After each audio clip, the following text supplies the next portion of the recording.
Hi guys, welcome Rockstars.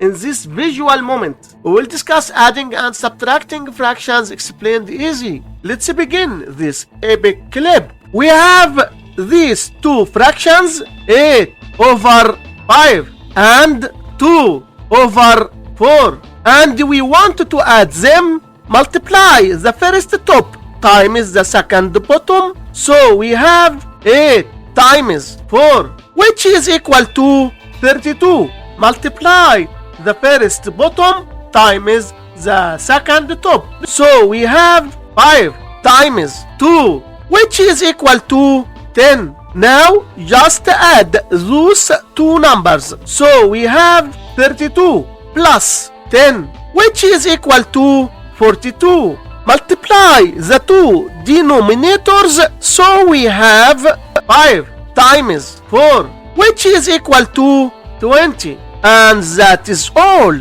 Thanks for watching. Hit like and subscribe if you loved this video.